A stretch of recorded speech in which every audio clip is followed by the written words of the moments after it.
Ici Maxime Jaudoin au Café des artistes de Baie-Saint-Paul à l'occasion du vernissage de Meg Gauvreau. Donc, dans quelques minutes, nous allons justement avoir une entrevue avec l'artiste en question.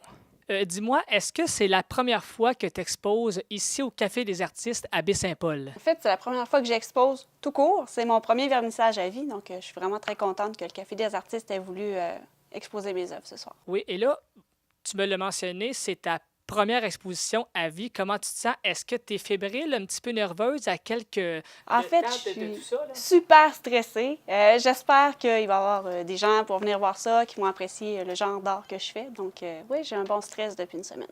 Depuis une semaine.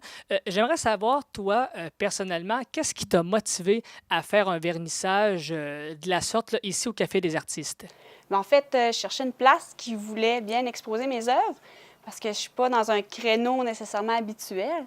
Puis le Café des artistes m'a proposé, c'est eux autres qui sont venus me demander pour exposer, donc je suis vraiment très, très contente. C'est mon passe-temps préféré. Je peins depuis 1996, fait que ça fait 11 ans cette année. Mais dans la vie de tous les jours, là, j'ai un autre métier. Tu as un autre métier. Mais là, comme passe-temps, je veux dire, comme passe-temps, on parle de faire des toiles, de faire tout ça. Toi, quand tu commences à peindre, si je peux le dire ainsi, quelles sont tes aspirations, tes inspirations? Est-ce que tu penses à des voyages que tu as faits? Est-ce que tu penses à ta famille? Comment, toi, tu vas chercher l'inspiration pour faire tes expositions? En fait, je demande souvent aux gens de me donner des thèmes rapidement comme ça, comme une improvisation, puis j'essaie de créer là-dessus. Ou je peins souvent sur des planches de bois. Donc, je regarde de quoi a l'air la planche, puis je m'inspire de ces nœuds, de ce qu'on a sur la planche déjà, de l'aspect de la planche, parce qu'ils ne sont pas coupés nécessairement droite. Puis je peins à partir de ça. Et là, justement, tu parles d'un découpage de planche. Dis-moi, c'est quoi le processus pour savoir si une planche est bien découpée? Est-ce qu'il y a des étapes qu'on doit suivre? Est-ce qu'il y a un plan qu'on doit se faire? Comment ça fonctionne de ce côté-là? En fait, c'est du bois que je récupère un petit peu partout. Qu'on passe au planeur. Mon conjoint et moi, vraiment, on refait la planche de A à Z, puis on y garde sa forme originale. Fait que s'il y a des trous dedans pour les nœuds, les trous vont rester là, ils ne seront pas remplis. Si la planche a été coupée croche ou si elle est arrivée croche, elle va rester avec son croche dedans, puis ça va être créé à partir de ça. Et bon, tu exposes au Café des artistes, comme tu me l'as mentionné au début pour la première fois. Comment s'est fait le déroulement, comment s'est déroulé le processus pour que tu puisses exposer ici même au Café des artistes? En fait, moi, je suis de Québec, mais on a un ami qui reste à Baie-Saint-Paul. Je suis ici régulièrement, puis c'est lui qui a fait le lien entre les deux pour que je puisse exposer ici. OK, donc si je comprends, c'est ta première exposition ici au Café des artistes, mais Baie-Saint-Paul, ce n'est pas la première fois que tu viens. Tu es déjà venu faire des... On est ici très, très, très régulièrement. Là, c'est ça, le parrain de mon garçon est ici. Donc, on est ici au moins une fois par mois, sinon plus. OK. Et le Café des artistes, bon, on l'a dit ta première fois, mais est-ce que tu connaissais déjà l'endroit avant de venir ici ou pour toi, c'était de l'inconnu total? Non, je connaissais l'endroit. Par contre, je connaissais les terrasses parce que, comme j'ai dit, j'ai 3 enfants, donc on connaissait les terrasses du Café des artistes. Superbe. Mais je pense que vraiment, c'est un beau passe-temps, comme tu appelles, de faire des toiles. Et ça, est-ce que c'est un passe-temps que tu aimerais garder à long terme? Est-ce que tu viserais plus tard d'en faire un métier principal ou pour l'instant, on garde ça comme un passe-temps? C'est sûr que si je peux être assez connue pour en faire un métier principal, tout artiste aimerait bien pouvoir en vivre. Par contre, on sait que ce n'est pas nécessairement ce qui arrive pour la plupart des artistes. On n'en vit pas, c'est un à côté. Donc oui, si un jour ça peut être un métier principal, ce serait bien.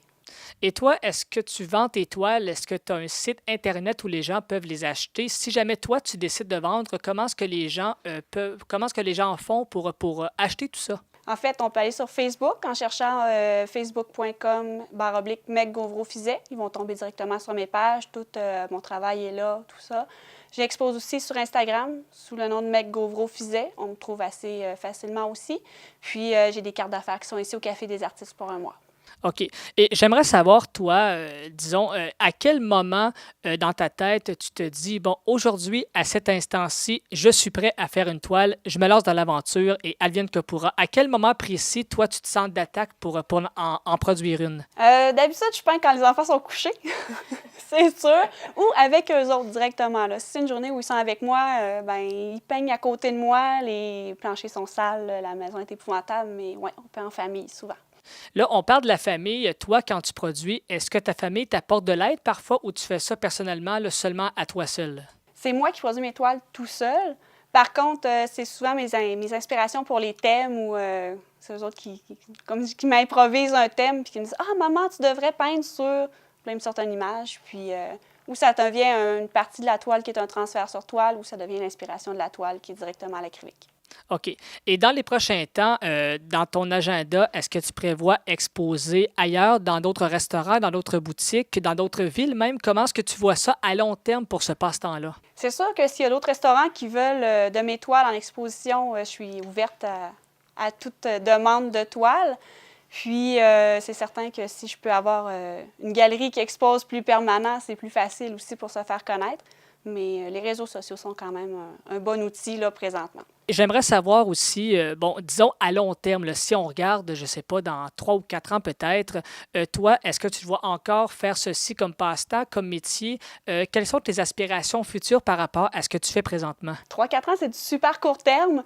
On va voir ce que ça va donner. Je dirais que dans 10 ans, peut-être, oui, j'aimerais ça que ce soit plus un métier qu'un passe-temps. Exactement. Et toi, bon, Meg Couvreau, est-ce que c'est ton vrai nom? Est-ce que c'est un surnom, un nom d'artiste? En fait, Meg, c'est un surnom qui me vient de quand j'étais tout petite. Mon vrai nom étant Marie-Ève Gauvreau. Meg, OK. c'est mes initiales et ça a toujours été. Il y a peu de gens qui m'appellent encore Marie-Ève. Meg, c'est pas mal mon nom que tout le monde utilise. Donc, quand j'ai décidé d'exposer comme artiste, de commencer comme artiste, j'ai pris mon nom de Meg Gauvreau, qui est mon nom à moi, Oui. et Fizet, qui est mon nom de femme mariée. Donc, l'artiste s'appelle Meg Gauvreau-Fizet. Ben, je peux te dire que le nom te va très bien quand ça te va bien. Je veux dire, oui, je sais que parfois les gens utilisent leur vrai nom, des noms d'artistes, mais celui-ci te va très, très bien. Ça, je peux te le confirmer. Je voudrais te remercier pour l'entrevue. Ben, moi, j'espère que dans les prochains temps, que tu vas avoir encore beaucoup de toiles, de produits, hein, peu importe le style, peu importe les couleurs, parce que rapidement, au niveau des couleurs, toi, est-ce que tu as une palette assez large ou bien il y a des couleurs spécifiques qu'on utilise à chaque production?